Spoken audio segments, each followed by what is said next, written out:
Rimski-Korsakovun Qarqız operası görkəmli rus dramaturqu Ostrovskinin eyni adlı nağılının süjeti əsasında yazılmışdı. Operanın musiqisi çox qısa bir müddətdə Rimski-Korsakova böyük təsir göstərmiş, gözəl təbiəti olan ucqa rus kəndi Stelyovada keçmiş 1880-ci ilin yayı ərzində yaradıcılıq yüksəlişi şəraitində yazılmışdı. Sonralar bəstəkar qeyd edir ki, o heç bir əsəri Qarqız qədər asanlıqla bəstələməmişdi. 1881-ci ildə opera tamamlandı. Sonraki 1882-ci ildə Peterburqun Marinsk teatrında səhnəyə qoyulmuşdu. Operanı Ostrovskidə böyük həvəslə qarşıladı. Qarqız bəstəkarın ömrünün sonuna dək ən sevdiyi nağıl operası olaraq qaldı. Operada Rimski-Korsakov Berendeylərin nağıl səltənətindən söhbət açır. Berendeylər təbiət qanunları ilə sülh və qarşılıqlı anlaşmada yaşayaraq yer üzərində həyatın mənbəyi günəşə ibadət edirdilər. Lakin Şaxta və Baharın qızı olan Qarqızın gəlişi Berendeylərin həyatına qarışıqlıq salır. Qarqızın obrazı özündə həyat və fantastik cizgiləri birləşdirir. O, adamlar arasına, insan hisslərinə, real həyata ehtirasla can atır. Rimski-Korsakov Qarqızın musiqi obrazını böyük məhəbbət və hərarətlə yaratmışdı. Bütün opera boyu Şaxta baba və Baharın soyuq qızının tədricən qəlbi açıq, dərin hissiyatlı bir qıza çevrilməsini görürük. Bəstəkar müxtəlif ifadə vasitələri ilə Qarqızın ürəyində məhəbbət və hərarətin qələbə çalmasını və nəticədə onun böyük xoşbəxtlikdən gözlənilmədən həyatı tərk etməsini geniş şəkildə göstərə bilmişdi. Qarqız əriyərək təbiətə qarışır. Onun ölümü ilə Berendeylərin həyatının pozulmuş qayda qanunu bərpa olunur. Operada Berendey səltənətinin sakinləri real obrazlar kimi çıxış edir. Çar Berendey, Bermiyata, Mizgir, Kupava, Leyl, Bobil kimi personajlar buna misaldır. Bahar, Şaxta baba fantastik obrazlar olsalar da, onlar insana xas olan bir çox cizgilərə malikdirlər. Rimski-Korsakov Berendeylərin həyatını parlaq poetik planda təcəssüm etdirir. Onların məişətini təsvir edən qədim adət və mərasimlərini geniş şəkildə göstərir. Operada ilin müxtəlif fəsilləri ilə əlaqədar gözəl təbiət lövhələri verilmişdi. Şaxta, bahar, parlaq günəş kimi personajlar müxtəlif təbiət qüvvələrini, ilin dəyişmələrinin qanuna uyğunluğunu, harmonikliyi təmsil edir. Qarqızın musiqi obrazlarının inkişafında leyt mövzular bütün opera boyu inkişaf edən daimi musiqi xarakteristikaları xüsusi məna kəsb edir. Məsələn, Qarqızı xarakterizə edən musiqidəki leyt mövzular vacib rol oynayaraq Şaxtanın soyuq qızının daxili aləmində baş verən tədricən dəyişmələri aydın göstərir. Qarqız operası ardıcıl inkişafa malik olan səhnələr və tamamlanmış musiqi nömrələrinin növbələşməsi prinsipi üzərində qurulmuşdu. Sehirli meşə, xalq məişət, mərasim səhnələrində səslənən çoxsaylı xorlar operaya epik genişlik gətirir. Qarqızın musiqisi son dərəcə xəlqidir. Operanın müəyyən iştirakçılarının musiqi xarakteristikasında bir sıra mərasim səhnələrində Rimski-Korsakov əsil xalq melodiyalarından istifadə etmişdi. Operanın bir çox fraqmentlərində bəstəkarın xalq mahnısı ruhunda bəstələdiyi melodiyalar səslənir. Proloq. Proloqda hadisələr Berendeylərin sehirli çarlığında baş verir. Yer üzərinə quşlarla əhatələnmiş bahar enir. Meşə hələ qarla örtülüdür. Berendeylər ölkəsinə soyuq düşüb. 15 il bundan əvvəl Bahar və Şaxtanın Qarqız adlı qızcığazları dünyaya gəlib. Elə o vaxtdan bəri hiddətlənmiş parlaq günəş yerə az isti verir. Yay qısa, qış isə uzun və soyuq keçir. Proloqda orkestr girişi təbiətin qış yuxusundan tədricən oyanmasını əks etdirən musiqi lövhəsidir. Girişin çox saylı musiqi mövzuları arasında iki əsas musiqi xarakteristikası. Şaxta Baba və Baharın mövzuları aydın seçilir. Şaxta Babanın sərt, tutqun mövzusu Baharın incə, cazibədar, işıqlı melodiyası ilə əvəz olunur. Daha sonra bəstəkar operanın fantastik personajlarından biri, Rus xalq nağıllarından tanıdığımız qorxunc məxluq Leşinin musiqi xarakteristikasını verir. Leyt mövzunun əsasını 3 ton intonasiyası təşkil edir. Leşi baharın gəlişini xəbər verir. Müxtəlif quşlarla əhatələnmiş bahar peyda olur. Soyuqdur, qızınmaq üçün quşlar durmadan oxuyub oynayırlar. Təbiətin tədricən oyanmasının, meşənin, hayküyünün, müxtəlif quşların civiltisinin canlı lövhəsini yaratmaq üçün Rimski-Korsakovun dediyi kimi o, təbiətin səslərinə qulaq asırdı. Təbiətin səsləri isə ilk növbədə musiqidə quş səslərinin təsviri ilə əks olunur. Quşların xalq mahnı quruluşlu 2 melodiyaya əsaslanan xoru musiqi ilə diqqəti cəlb edir. Nəfəsli, ağac və simli alətlərin özünə məxsus tembr rəngləri də xorun zərif, işıqlı, şən, xarakterli musiqisinin yaranmasına xidmət edir. Birdən-birə Şaxta Baba peyda olur. O, Bahara Brendeylər ölkəsini tərk edəcəyinə söz verir.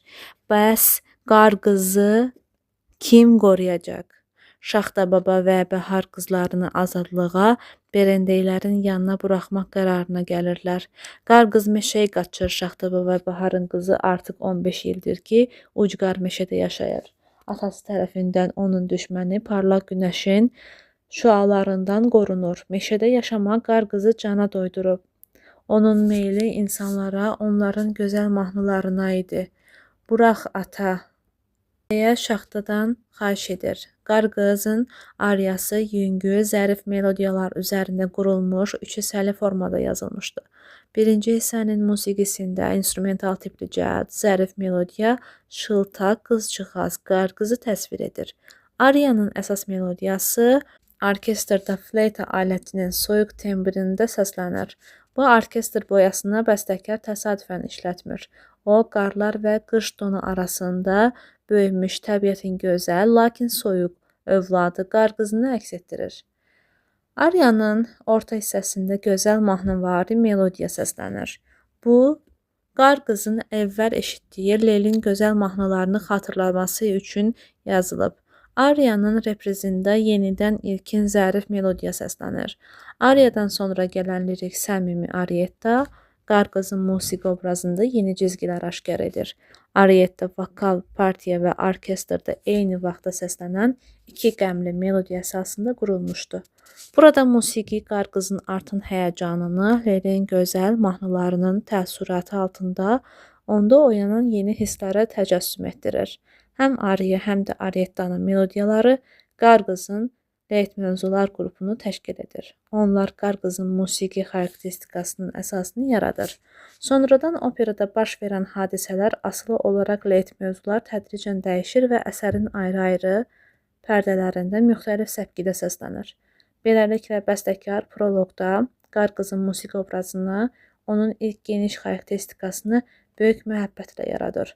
Bir tərəfdən qar qız şıltaq, şən, lakin soyuq təbiətin övladıdır. Digər tərəfdən qar qız insanlara, onların gözəl mahnılarına, istiliyə can atıb qəlbi səmimilik axtaran bir obraz kimi təsvir olunub. Şaxta və Bahar Leşini çağıraraq qar qızı qorumağı ona qəti tapşırırlar. Valideynlər qar qızla vidalaşıb gedirlər. Berendeylərin şən dəstəsi yaxınlaşır. Onlar yazın gəlişini salamlayaraq Maslenitsanı yola salırlar. Geniş xor səhnəsində Rimski-Korsakov Rusların milli mərasimi Maslenitsanın yola salınmasını canlandırmağa çalışır. Maslenitsa adlandırdıqları saman doldurulmuş müqavvanı mahnı oxuya-oxuya bütün kəndi gəzdirir, axşam isə yandırırdılar.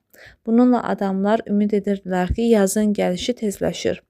Maslenitsanın yola salınması səhnəsi bir sıra xalq mahnı xarakterli xor epizodlarından ibarətdir. Yola salmanın hər epizodunun özünə uyğun musiqi obrazı var. Belə ki, bu səhnənin qışı və Maslenitsanın təriflənməsi ilə bağlı birinci epizodu Əlvida, əlvida, əlvida Maslenitsa xalq mahnısı əsasında qurulur. Melodiyaya əsaslanan ikinci epizodda adamların Maslenitsa ilə vidalaşması əks olunur. Onun arxasınca ağlayıb uzun-uzadı vidalaşırlar.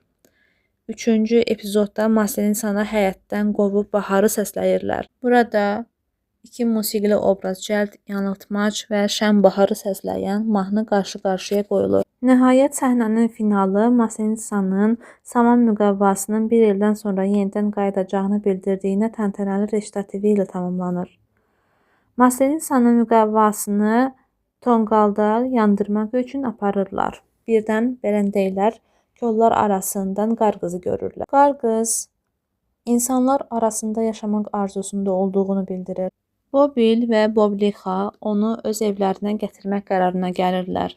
Qarqız meşə ilə vidalaşır. Ağaclar və kollar onun qarşısında öz budaqlarını əyirlər. Birinci pərdə. Berendeylərin səltənəti. Qarqız Bobilgildə yaşayır. İlin yaz axşamında Çoban Lil Qarqızın xahişi ilə ona mahnı oxuyur.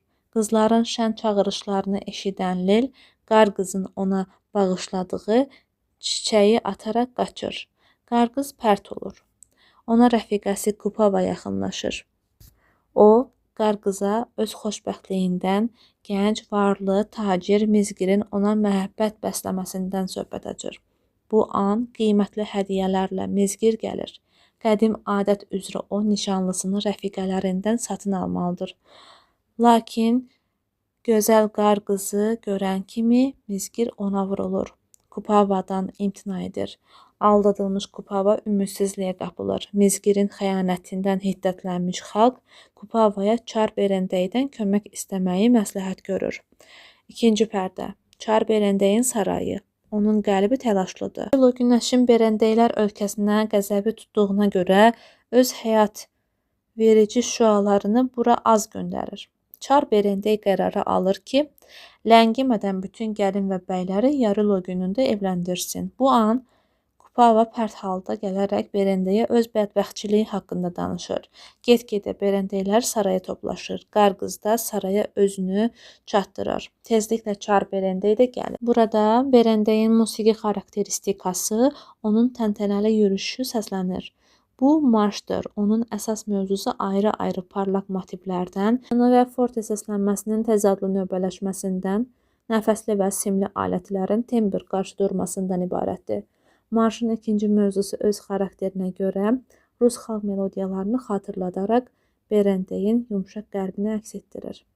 Berendey Mizgirin tezliklə gəlməsini tələb edir.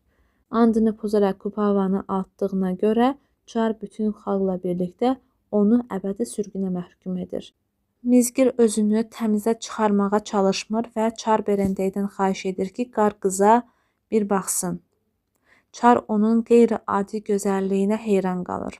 Berendeyin kavatinası onun ən başlıca musiqi xarakteristikalarından biridir. Kavatinanın xəyalpərəst, şairənə incə melodiyası solo violonçelin mühüm rol oynadığı orkestr müşayiəti fonunda sakitcə axır. Kavatina Çar Berendeyin təbiət gözəlliyinə olan coşqun məhəbbətini, onun yüksəkliyi və qüdrəti qarşısında baş əyməsini açıqlayır. Berendey, Qarqızın məhəbbətin nə olduğunu bilməməsindən təəccüblənir. O, xalqa müraciət edir. Gənclərdən hansı Qarqıza özünü sevdirə bilsə, onunla evləndirəcək. Mizgir sürgünü təxirə salmağı xahiş edir və and içir ki, Qarqızın ürəyini hərarətləndirəcək. Üçüncü pərdə. Meşədə Günəş bayramı, Yarilo günü ərəfəsində gənclər xoravad qurur. Qızlar və oğlanlar şən xoravad mahnısı oxuyurlar. Rimski-Korsakov burada xalq çox səsliliyi ruhunda işlədiyi əsl Rus xalq melodiyasına əsaslanmışdır. Bobil rəqs edir. Şən mahnılar oxuyan skoromuxlar da ona qoşulur. Bəstəkar buraya parlaq orkestr boyaları, cəlbedici qızğın ritmlərlə zəngin təlxəklərin rəqsi kimi virtuoz orkestr epizodunu daxil etmişdi. Xalq bayramında öz gözəl mahnılarını oxuyan Çoban Lel də gəlir. Lelin mahnıları həmişə onun musiqi leit mövzusu Çoban Rajokunun sadə, işıqlı havası ilə başlayır. Lelin üçüncü mahnısı xüsusilə parlaqdır. Mahnının girişində klarnetin ifasında çoban havası, Lelin leit mövzusu səslənir. Onun fonunda Rus xalq mahnılarına çox yaxın olan geniş melodiya ifa olunur. Mahnının dəyişməz qalan aramlı, eyni zamanda əzəmətli melodiyası, enerjili, şən nəqarətinə bir çox xalq xor mahnılarına xas olan Lel moy səslənir. Mahnı 3 kupletdən ibarət olur.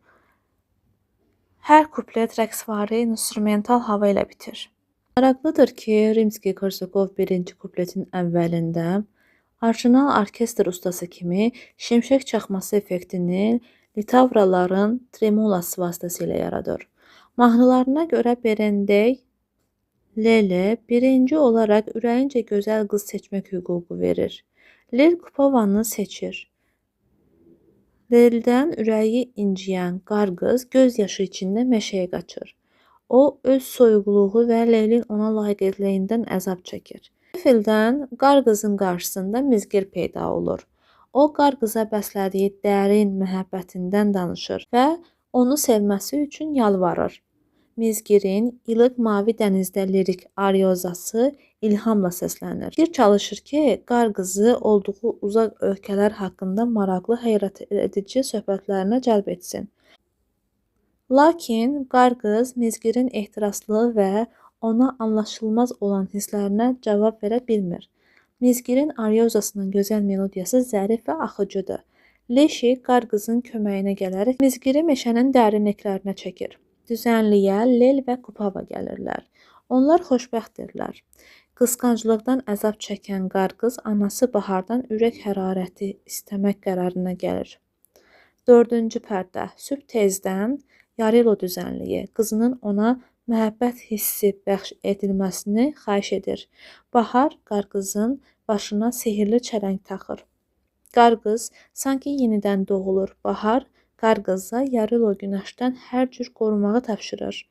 İndi qar qız yenidən qarşısına çıxmış Mizgirin hisslərinə həvəslə öz məhəbbətini bildirir. Tezliklə gün çıxaraq və qar qız anasının tapşırıqlarını xatırlayaraq sevgilisini Yarilo günəşin şüalarından qaçmağa tələsdirir. Gün çıxır. Yay bayramı. Yarilo günü başlanır. Çar Berendey gəlin və bəylərə xeyir-dua verir. Mizgirlə qar qız gəlirlər. Qız özünün hüdudsuz məhəbbətindən danışır. Lakin qar qızın xoşbəxtliyi çox çəkmir. Bu an onun üzərinə yay günəşinin şüaları düşür və o, isti qəlbində oyanmış məhəbbətin hərarətindən əriyir. Qar qızın əriməsi səhnəsi qar qız obrazının inkişafında ən yüksək nöqtədir. Səhnənin musiqisində qar qızın əsas mövzuları səslənir. Lakin burada onlar tamamilə başqa səciyyə alır. Beləcə proloqdakı eşitmişəm mən aryettasından işıqlı xəyalpərəst melodiyanı asanlıqla tanıya bilirik. Burada o artıq həyəcanlı səslənir. Bu həmin qar qızdır. Lakin indi o sevir və sevilir. Yaxınlaşan ölümün faciəsini dərk edərək istirab çəkir. Qar qızın əriməsi səhnəsinin kulminasiyası "Nə baş verir mənimlə? Səadət yoxsa ölüm?" sözləri ilə başlanır. Adı çəkilən aryettanın tematik materialı burada daha səmimi, təsir edici, ekspressiv səslənir. Təsadüfi deyil ki, Rimski-Korsakov aryettanın mövzusunu solo skripka və fleytaya tapşırır. Ərimə səhnəsinin son bölməsində həmin aryettanın melodiyası axırıncı dəfə orkestrdə arfanın tembrində ifa olunur. Gözəl qar qız əriyir. Ümidləri qırılmış Mizgir, bahar qarı kimi əridi o, deyərək özünü gölə atır. Bu hadisələrin şahidi olan Çar Berendey sakitdir. Şaxta və Baharın övladı qar qızın mövcudluğu təbiət qanunlarının pozulması idi. Onun ölümündən sonra Yarilo günəş artıq qəzəblənməyəcək və Berendeylər ölkəsində xoşbəxt həyat bərpa olacaq. Opera təntənəli, işıqlı əhval-ruhiyyə ilə tamamlanır. Lel, onun ardınca da bütün xalq həyat və istilik mənbəyi olan günəşi tərif himnini oxuyurlar.